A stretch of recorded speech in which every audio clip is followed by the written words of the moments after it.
Hey guys, welcome back to my channel Girls Books and Bites. My name is Mohita and I explore books and food on this channel. Today is yet another book related video day. Today I will be reviewing and giving you a summary of a book that is slowly but surely changing my life. 12 Rules for Life, An Antidote to Chaos by Jordan Peterson is probably what I have been looking for all along. I'm not someone who generally readily picks up self-help books because most self-help books are quite tacky, to be honest, no offense, but I just don't go looking for them. So there shouldn't really have been any reason why I would have picked 12 Rules for Life particularly, except that I am somewhat of a Jordan Peterson fan, which is a big deal in itself because I generally do not label myself as a fan of anyone or anything. But before I actually begin with the book, I have to give you a short summary / history of the author himself. Jordan Peterson is a professor of psychology at the University of Toronto. He is a clinical psychologist. He has been putting up his lectures on YouTube for quite a while now, but he came into the limelight of Canadian politics because of a controversial rally that he led on the campus. He spoke against and refused to accept the legislature that was recently passed in Canada that mandates people to use gender-neutral terms, and they're not really allowed to say he or she anymore. I don't know to what extent, but that happened. But from there on, Jordan Peterson's fame has taken off for all the right and the wrong reasons. So I have been following his lectures and interviews for the past half a year or so, and I do agree to most of what he says, at least in relation with the Western society. Peterson's views on feminism, socialism, patriarchy are all pragmatic. I think that's the word I'm looking for. So like myself, before plunging into this book directly, I would advise you to go and do a Google search on Peterson, get to know him a little bit, because that was the journey I followed, and I kind of knew the context of this book and I also knew what to expect from it. So as for the book itself, I actually listened to the audiobook of this one. I will give you the information of how I did that at the end of this video, but thank God I decided to pick up the audiobook because the book is verbose, the sentences are lengthy, there are heavy biblical references, although they are very well explained. But for someone who has not grown up in the Western society or in a Christian culture, it wasn't very relatable. And even so, and this is a very important point, 12 Rules for Life, An Antidote to Chaos is probably going to stay on my #1 favorite for this year. The religious biblical references are very well explained. In writing this book, Peterson has drawn a lot of inspiration from philosophers like Nietzsche, Freud, Socrates, and also many more, and also from his own personal experiences. All of these heavy topics are also very well explained, although the sentences are long. The thing is, when you listen to this audiobook, which is narrated by the man himself, with his voice full of conviction, sincerity, truthfulness, and his voice is also completely affirming, it makes for such a holistic, impactful experience. This is one book that will not tell you what you want to hear, but what you need to hear. 12 Rules for Life is not going to blame someone else for your misery. It is not going to validate you. It is not going to encourage any kind of victimhood.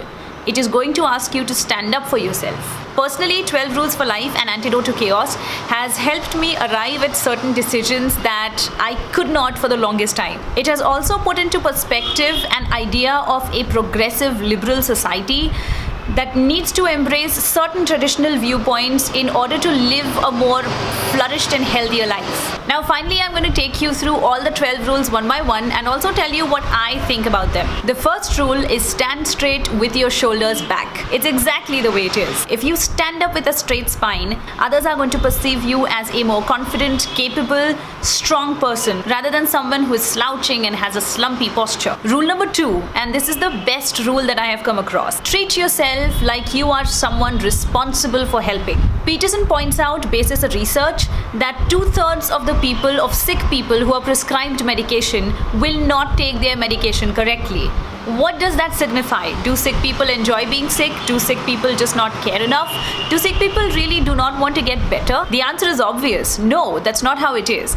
But people generally tend to ignore their own health over others. Now, I personally feel that if you decide to take good care of yourself, as in you would take care of a family member or someone you love, you are going to become that much more self-reliant. You're not going to put that burden or responsibility on somebody else, thereby making you a lot more independent. Rule number 3.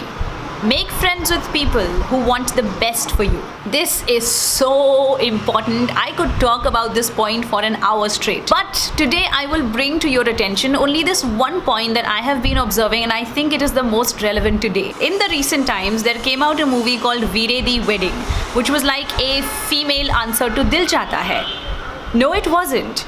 Dil Chahta Hai had meaningful friendship. It had strong bonds. There's this one more series I came across. It's called Four More Shots Please, or something like that. What does it teach kids? It teaches kids that as long as you meet regularly in a bar, as long as you shout your genitalia at the top of your lungs over a cliff, and as long as you cram as many swear words as you can possibly in a sentence, you have found your true friends. I think there are simple indicators of having good friends. Having fun is different than somebody who brings a smile to your face. Staying with people who are going to push you along a very easy path are not really friends. Your true friends are going to challenge you and tell you when you're wrong. Do not get offended by them. Rule number 4. Compare yourself to who you were yesterday. This is one rule that I struggle to follow till this date.